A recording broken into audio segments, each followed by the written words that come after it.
नमस्कार, मी सुधाकर वाघ, एकलव्य आदिवासी संघटनेचा प्रदेश अध्यक्ष. आज या ठिकाणी पाचोरा शहरामध्ये आम्ही शॉपिंगसाठी मार्केटमध्ये गेलो असता तर मार्केटमध्ये मला शॉपिंग करता एका ठिकाणी मोठ्या प्रमाणात एका दुकानात अवैध सट्टा चालू असताना दिसला. मी तिथं डोकावून पाहिलं तर मध्ये खूप मोठ्या बुक्या सट्टा घेणारे लोक तिथं बसलेले होते आणि मला ते अत्यंत क्लेशदायक वाटलं. कारण पाचोऱ्याचं राजीव गांधी टाऊन हॉल जे शॉपिंग आहे हे शहरातलं आणि पाचोरा तालुक्यातलं मध्यवर्ती ठिकाण आहे. त्या ठिकाणी शहरातून ग्रामीण भागातून तिथं शॉपिंग करण्यासाठी महिला, पुरुष, मुले, विद्यार्थी मोठ्या प्रमाणात जातात. शहरातले तालुक्यातले लोक तिथे जातात आणि अशा ठिकाणी एवढ्या मोठ्या प्रमाणे अवैध सट्टा चालू आहे त्याच्यावर कोणी बोलत नाही. म्हणून मी तिथे शूटिंग करायला गेलो. करायला गेलो तर मी शूटिंग केलं तर त्या संबंधित कोण व्यक्ती होता त्याला राग आला आणि त्याने माझा मोबाईल हिसकून फेकून दिला.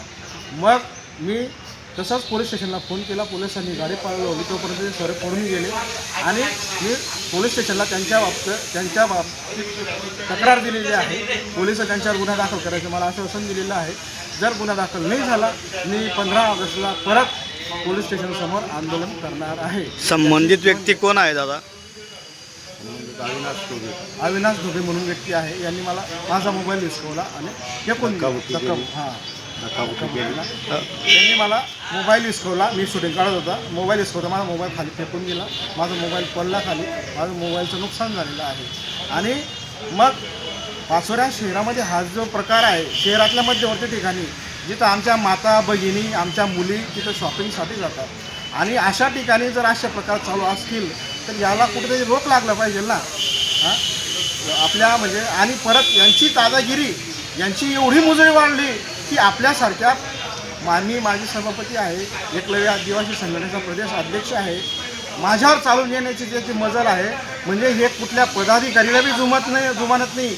याचा अर्थ पाचोरा प्रशासन, पोलीस प्रशासन यांना का पाठीशी करत पाचोरा पोलीस स्टेशनच्या हाकेच्या अंतरावर त्यांचं धंदा येतो. हे सट्टा बंद झाला तर तुमचे पुढचे काय? 15 ऑगस्ट रोजी आम्ही आंदोलन करणार आहोत उपविभागीय अधिकारी पाचोरा यांच्या कार्यालयासमोर.